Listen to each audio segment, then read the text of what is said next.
Somebody who's also doing a lot more is a former television news anchor and reporter, and her name is Rita Cosby, and she's joining us by Skype right now.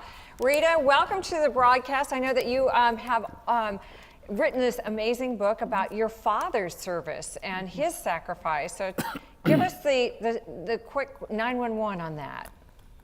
Well, to me, it's been the greatest story of my life and something that I've shared with Gary and so many others of you.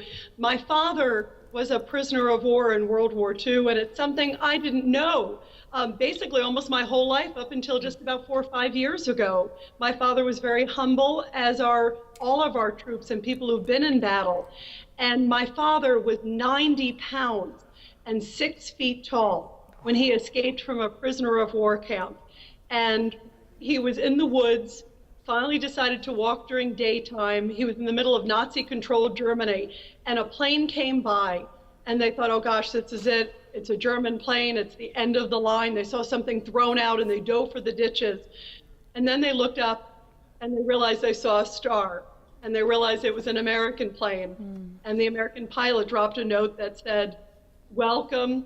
It's safe to walk now during daytime. There are no troops between you and our American lines. You have 15 miles to walk, and you're free. Oh, wow. Wow. Well, you've joined us almost every year since you've written this book, because I presume that changed your life almost as much as Beirut, Lebanon changed mine. Yeah, it absolutely has changed my life. And I always loved the U.S. troops. I've always been very endeared to them. I would go out to Afghanistan. I've been to some of these hinterlands where now we still have 30,000 plus U.S. troops.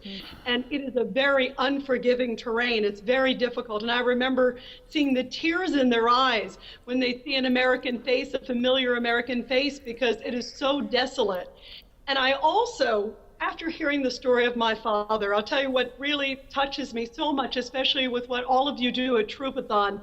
And I encourage everybody listening to donate to troopathon.org. Just to give you a sense, when my father was starving in the camp, literally starving, he said the only time that there was a glimmer of hope was when a Red Cross truck at that point pulled up and delivered parcels, care packages. And he said that was like heaven. And that the guys would literally stand up against the barbed wires and cheer after every parcel came up, because it was the only sign that my father knew that the world was remembering them.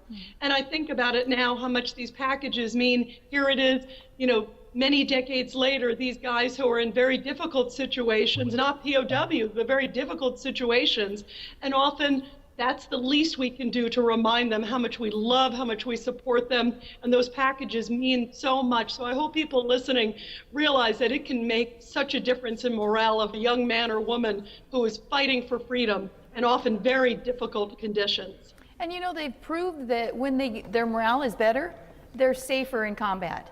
And so that's one of the things, by giving these care packages, we're also providing for their safety. The number is 866-866-6372. Absolutely. These folks out there, they feel so much better about themselves. They know that this country is behind them. They know that this country loves them. And the least we can do is send something. And the great thing about what Troopathon, what all of you are doing, you can even include a note sometimes with these care packages. Right. Think about how much that means to a soldier, and think about, if you can, how much it meant to my father on the greatest scale at that time. So I think about how much it means to these young men and women today as well. Do I see those iconic call letters behind you? WABC in New York? You do. You see WABC. I'm hosting now 5 to 6 o'clock on WABC every weekday with Pat Kiernan on the ride home. And we talked about Troopathon today, too, of course. Oh, that's amazing. Since Melanie was able to digress, tell us what it was like to meet the Pope last week. Oh, you know what? It was overwhelming, John. You know, I've had the blessing of meeting a lot of people in my life, and I was told that I was going to get the chance to have a private audience with them. And then I was asked about 30 seconds beforehand, you know what, it may be a good idea if you do it in Spanish. And I went to school in Spain, but I wasn't quite thinking, okay, how am I going to talk about Mideast peace? But I was able to. And I had this wonderful dialogue with the Pope in Spanish and in Italian. and it made a lot of headlines around the world, and it was just a great blessing to talk with this incredible man who truly does want to see peace in the Middle East. Okay, well, we're not the Pope, but we will give you our blessing and our gratitude to you for what you have done for us. So thank you very much, and good luck with your new show. I did not know it, but I saw those great call letters, so I knew you must be involved.